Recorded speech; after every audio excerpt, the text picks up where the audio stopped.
Welcome to The Explainer. Today we're going to talk about something pretty incredible, a story about a video game character named Hope and how her journey in a virtual world became this workshop for the human spirit. It's an amazing story. All right, let's jump right in. To really get what's going on here, we have to start with one number. Just one. But trust me, it's a number that kind of sets the stage for this entire incredible journey.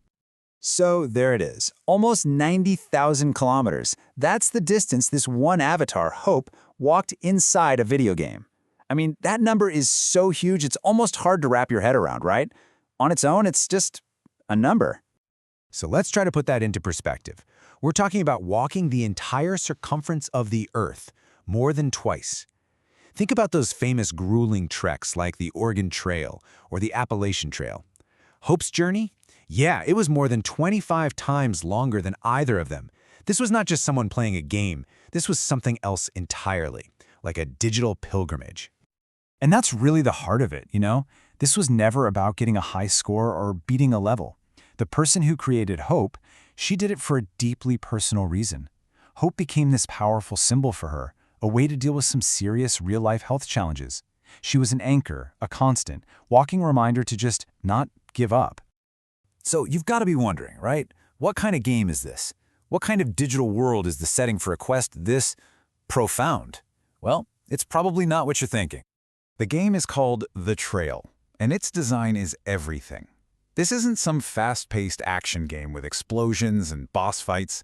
No complex puzzles to solve. It's about walking. The simple, steady, constant act of moving forward. That's it. The journey is the game. This right here, this is the whole heartbeat of the game. It's this patient, step-by-step cycle of progress. You walk the path, you gather stuff you find along the way, you craft it into useful items, and then you trade those to get what you need for the next part of your journey. It's simple, but it's deep. Okay, so this next idea is super important to understanding this. In a lot of games, you hear about the grind, right? It's that repetitive, boring part you have to power through to get to the good stuff. But here, in The Trail, that grind, it's completely reframed. They call it a meditative grind. The repetition isn't a chore, it is the experience. It's actually designed to help you focus, to create a sense of calm. And the rules of the game itself, they're basically life lessons in disguise. If you try to rush, you run out of stamina and collapse. If you don't take care of your equipment, it breaks down. The game literally forces you to learn patience, to think ahead, and to appreciate the power of just taking small, consistent actions over and over again. It's not a game, it's a resilience simulator. Okay, so here's where things get even more fascinating. What's so wild is that this deeply personal, very modern digital journey, it actually mirrors one of the oldest story patterns in human history. I'm talking about the hero's journey. You've probably heard of it. It's this idea, made famous by Joseph Campbell, that pretty much all the great myths and stories, from ancient times to Star Wars, follow the same basic structure. And Hope's story? It lines up perfectly. This is where a private struggle becomes a universal myth. Just look at how this breaks down. The departure, or the call to adventure? For Hope's creator, it wasn't some mysterious stranger. It was an inner voice telling her she needed a symbol of persistence. The initiation, or the road of trials? No dragons to slay, but instead walking almost 90,000 kilometers, managing her resources, surviving. And finally, the return, where the hero brings back the elixir. For her, it was creating a podcast to share the lesson of hope she learned with everybody else. So we've got the game, we've got this epic myth, but what about the mind? I mean, how does this actually work? How can a bunch of pixels on a screen have such a deep, real-world effect on someone's psychology? Well, it starts with something called avatar identification. And you've probably felt this if you've ever played a game. It's that moment when the line between you and your character starts to get a little blurry. You're not just controlling a puppet anymore. When they succeed, you feel successful. When they struggle, you feel the frustration. And this quote from the user just says it all. When I look at Hope's data, I see a mirror to myself. That's it, right there. Hope wasn't just a game character. She was a mirror reflecting the kind of resilience the user wanted to see in herself. And then there's this other, even wilder concept called the Proteus effect. This takes it a step further. It's the idea that our avatars can actually change us.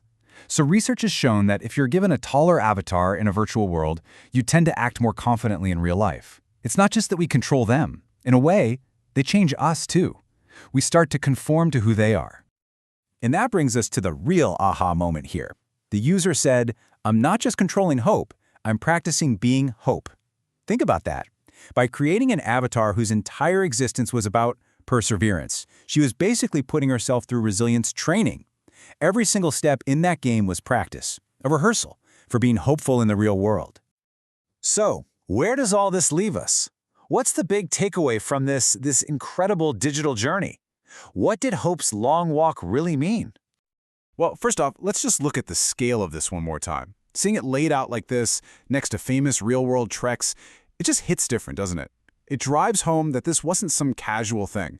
This was a monumental commitment, built literally one step at a time. And it wasn't just about the distance. Every single stat tells a part of the story. You know, these numbers aren't just cold, hard data. They're symbols. Over 66,000 items collected. That represents finding value in the small things. 322 trade wins. That's about learning not just to survive, but to thrive. And overtaking 622 other players? That shows the journey was personal. It was about measuring progress against herself, not anyone else. I think what this story really does is it flips the script on how we talk about video games. So often we hear about gaming as escapism, running away from your problems. But this is something totally different. This is purposeful engagement. It's about going into a symbolic world not to escape reality, but to build the tools you need to face it. Because at the end of the day, Hope's story shows us that a virtual world can be a workshop for the soul. The player wasn't running away from her life, she was walking, intentionally, toward a solution. She was using this digital space to practice being the person she wanted to be. And so that leaves us with a pretty big question, doesn't it?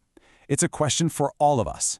How can we use the digital worlds we all spend time in not to escape our lives, but to intentionally build them? In whatever we're doing online, are we just passing time, or are we finding our own path? Are we building our own hope?